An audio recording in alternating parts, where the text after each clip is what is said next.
Bonjour à tous, je suis Raphaël Roche et je suis psychologue. Aujourd'hui, je souhaite parler de deux types de crises de panique. J'ai remarqué que beaucoup de personnes souffrent de ces deux types d'attaques et ne savent pas comment les expliquer. Il est important de noter que la distinction entre ces deux types de crises de panique est basée sur le vécu de la personne. Les crises de panique attendues et les crises de panique inattendues. Commençons par les crises de panique attendues.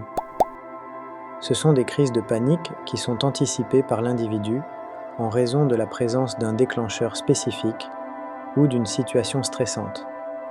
Par exemple, une personne souffrant d'anxiété sociale peut anticiper une crise de panique lorsqu'elle doit assister à un événement social. Une personne qui panique a l'idée de croiser une araignée. 2. Il existe aussi les crises de panique inattendues. D'autre part, les crises de panique inattendues semblent surgir de nulle part et peuvent surprendre la personne.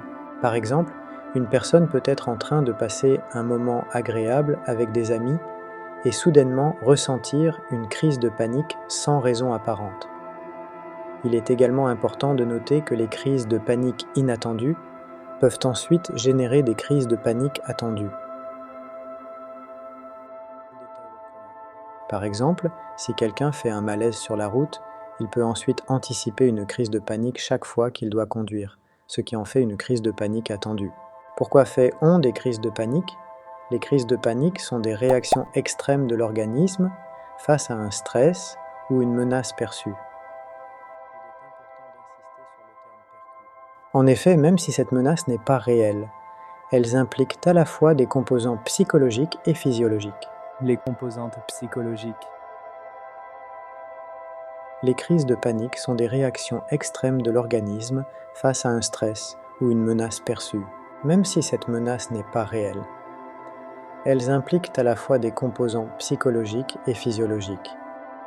Par exemple, une personne peut déclencher une crise de panique lors d'une prise de parole. Elle se dit « je ne vais pas y arriver » ou « on va se moquer de moi ». L'excès de stress peut déclencher une crise de panique. Ensuite, un cercle vicieux s'installe. La personne anticipe cette situation de prise de parole. Elle va commencer à avoir peur de ces moments.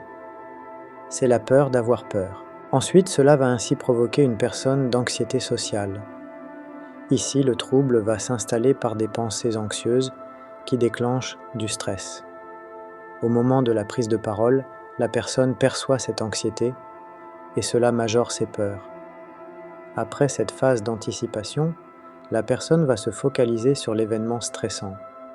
La dernière étape va être d'éviter de se confronter à cet événement. Cela a pour effet de renforcer le schéma anxieux. Ces peurs se manifestent aussi dans le corps. C'est la partie physiologique. 2. La composante physiologique. La réaction de lutte ou de fuite est une réponse physiologique normale à une menace perçue.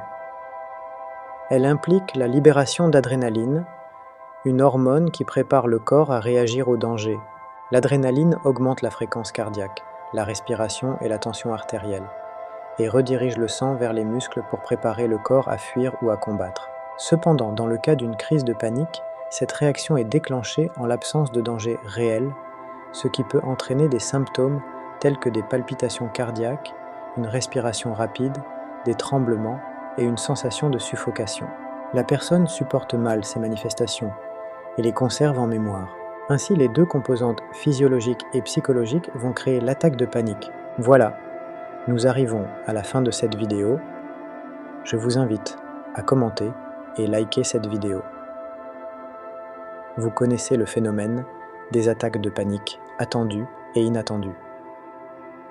Vous pouvez visionner ma vidéo sur comment gérer une crise d'angoisse et aussi toutes les vidéos de méditation et de hypnose pour vous accompagner chez vous.